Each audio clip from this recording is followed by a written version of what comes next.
was going through my mind, I was just very grateful to God. I was just very thankful.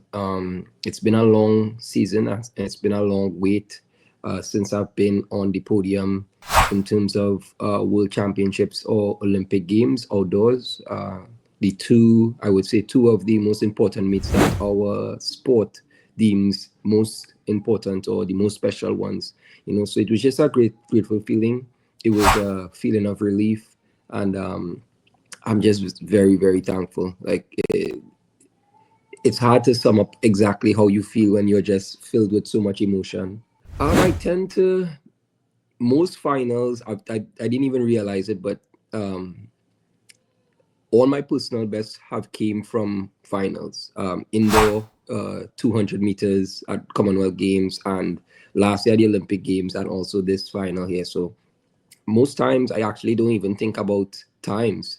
I just think about giving myself the best opportunity to compete at a high level, and I just go out there and compete. And I went out there and compete, and the last thing on my mind would have been thinking about time. I used each and every situation and each and every experience as fuel for the fire. I didn't make the final in Budapest. I actually got injured that year, and I was dealing with injury a month before the World Championships in Budapest, and I used that as fuel for the fire for Tokyo. And I came back out, was able to get a national record, but was just short of a podium finish. That was devastating. It because in my mind, every time I go on the track, in my mind, I tell myself, I'm gonna win this race. And to finish fourth, to run a personal best, to be at my best and not achieve a medal, it was tough because it wasn't like you didn't do well, like you did well. This was the best your body ever had, but it wasn't good enough for a medal. So to fast forward to 2025, to still keep that faith and to still be able to work hard, even though the result isn't exactly what it needs to be and what you want it to be. I was just, faithful and, hopeful that, my time would come, and, glory to God, it was able to, to materialize this year. It was a very special moment. I remember I was warming up while, because we both had finals on the same day, and also we both were roommates actually. Yeah. Um, so I remember warming up for the 200, for the 400 final, and I saw Kishon on the screen in the warm up track throwing, and in my warm up I kind of like keeping updated with how he's doing. So I going through my warm up. I saw his first throw. He maybe was like fifth or sixth place. But then by the second throw, when he threw the 80, was it 86? I was like, wait, it's like he in position to win. So I kind of warming up and I'm trying to focus on me, but at the same time, I'm so excited for how well he's doing. I like trying to juggle with both, but in my mind, I was like, you know what, Jereem, you need to get the job done. So you just focus on you at this point in time. So I continued warming up, and then before I head out to the track, I was like, let me just check and see how my boy doing. And I checked, and he was leading still with maybe one or two throws to go. I was like, I need to do this. And before I actually went out for the final, I saw that he won. So it put pressure on me as an athlete. Like my roommate just got a medal, so I need to get a medal too, because he just set the standard. He was the first one to bring it home. So I need to do something also. But it wasn't bad pressure. I feel like a lot of times when we say pressure, we always have like a negative look on it. It was pressure needed for me to be like, oh, I have to get a medal. Like getting a medal is something that I have to do. And went out there and was able to get silver. So it was motivation for me. Seeing him after what so many years, um, from 2012 to 2016 bronze, and I know this is something that he would have wanted. I know that this is a medal that he would have worked for. I even joked about it with him. I was telling him that now he's like Thanos from the Infinity War. I was telling him that he's like Thanos now. He collected all the Infinity Stones, So it was a really good moment. It was a motivational moment for me, and I'm really proud of him to be the caliber of athlete that he is and to be able to achieve so much. He's won every title that you could possibly win, especially being from Trinidad and Tobago. He's won Carifta Games, CAC Games, Pan Am Games, World Juniors, Olympic Games.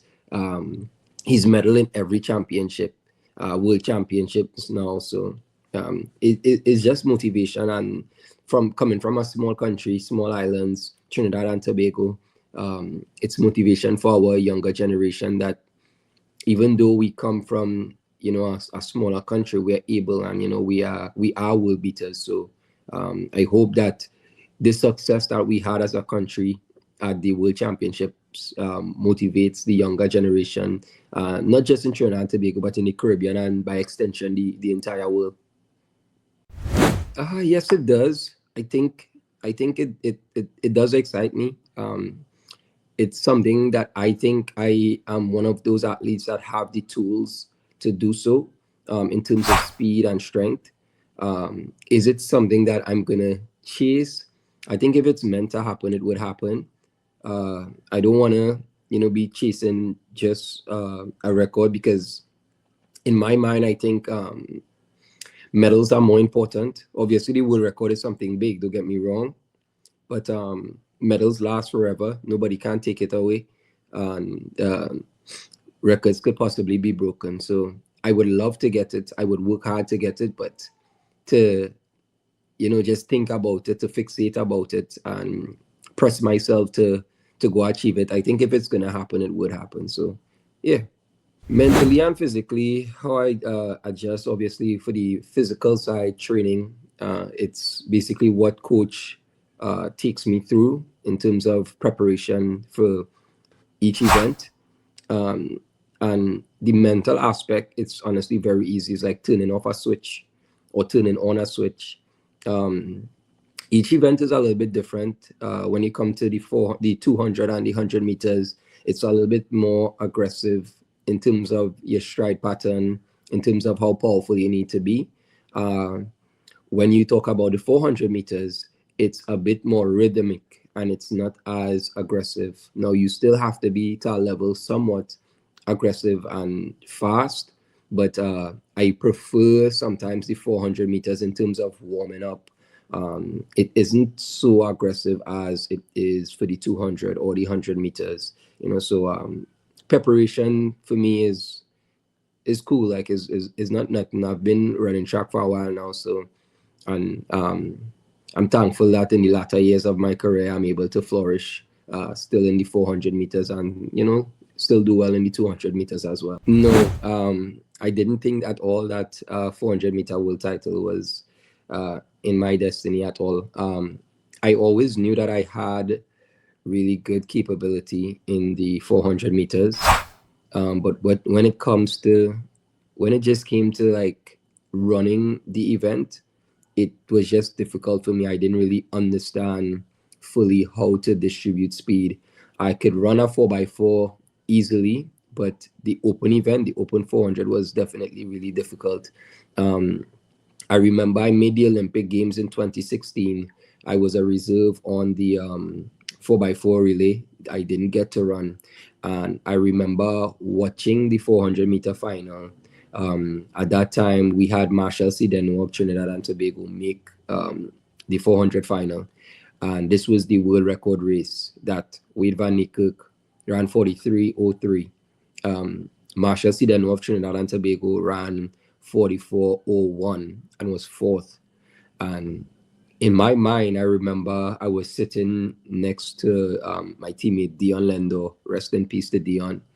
But I remember telling him, I was like, if this is what it takes to get a 400-meter medal or to just miss out on a medal, I was like, I don't want to run it, because ain't no way someone just ran 44:01 and did not get a medal, so if I go back in time and had to talk to myself and be like, yo, this is the event you need to take serious, I would not believe myself. No, I definitely feel my comeback this season, for sure. I'm one athlete that over the years, I know very well how to deal with disappointment. I know how to use each and every moment, each and every opportunity as a springboard or a pivotal moment in life to gain some type of progress. Uh, the hard days in practice, the days that I felt like I didn't want to do it, I remembered. I remembered I finished fourth. It wasn't a good feeling. It wasn't a bad feeling, I would say, also because my body gave me its best. It was a personal best. It was a national record. So I couldn't be mad at what my body did. It gave me exactly what I needed.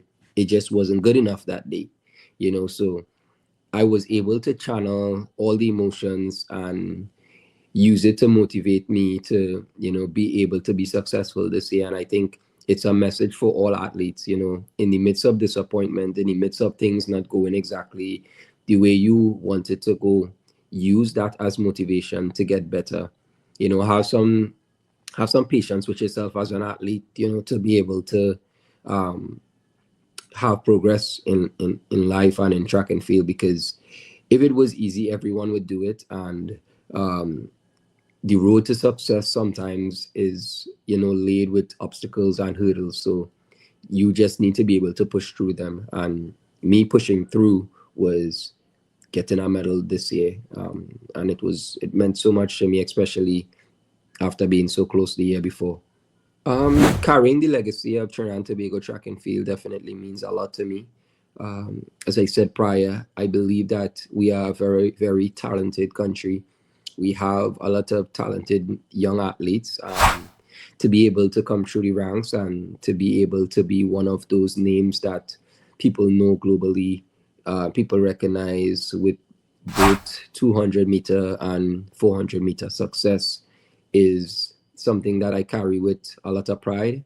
I love representing my country. I think it's always different when you represent your country. It comes with that sense of pride, that sense of national pride, and getting that opportunity to show the world exactly what your country has to offer. So, I mean, I always go out there and put my best foot forward, and I want to be able to leave that legacy that gives athletes that hope and that faith that uh, if you keep pushing and you never give up, there's some level of progress and there's some level of gain towards not giving up on your goals. The advice that I would give to the Indian 400-meter runners, I would say be patient with yourself as an athlete. Be patient in the sense of being able to allow yourself to progress as an athlete and don't get too ahead of yourself, especially if progress feels slow. Um, I would also tell athletes be a student of the sport, so study different athletes, like look at different athletes, look how they run the 400 meters, look at their posture. So like really be a student of the sport and analyze as much as you can analyze, because one thing I realized about a lot of elite athletes, they know the sport very well, and they know the technical aspect. They know the numbers. They know a lot. So the more information that you can absorb as an athlete, it's definitely gonna help you. And just try to be as good as you can be. Don't compare yourself to anyone, even though you would be a student of the sport, and it's easy in a sport like track and field where the numbers are there, so comparison is very easy. But I think that as athletes, once we don't get caught up in comparing ourselves to people, it becomes an easier task to have a level of progress. Specifically, I believe that we can only do as good as we allow ourselves to do. So technically speaking, even though it's a sport where we have competitors, we are our biggest competitor. So you yourself is your biggest competitor, and you need to be able to give yourself the best opportunity to be successful. And if you focus on what other people do or what other people did, it's not going to help you. So that's the advice I would give to the 400-meter runners. I've seen they've done really well in the past few years, specifically the 4x4 relay. I'm really proud of them because every time I see them on the international circuit, they always say hi, or we take pictures, or just greet each other. So I know it's a group of good guys, and I'm very hopeful that they would have ability to, break that 45-second barrier for sure. Past athlete I would like to compete with, I would say Usain Bolt. I feel like everyone starts the sport looking up to Usain Bolt. He's the greatest that ever touched the track in track and field, and honestly, in any event, 200 or 400. Specifically when he used to run the 400. But to me, it will just be a pleasure to share the track with him. Not just to, run against him or compete against him, but I just think that being in the same atmosphere with such greatness would have been a great opportunity just to even say like I ran against Usain Bolt before, so it's somebody I look up to. I usually just take it year by year. Yes, the Olympics is definitely a goal of mine, but we're in 2025 going into 2026, and the Olympics is 2028. Um, 2026, there's going to be Commonwealth Games, there's going to be World Indoors, there's going to be Ultimate Championships. I think there's either CAC Games for us or Pan Am Games, one of the two. So I try to take it year by year and not get too ahead of myself. As we say in Trinidad and Tobago, when we reach that bridge, we would cross it. So just kind of meaning when that time comes, I'll be ready for it. Or when that time comes, I'll make the decision.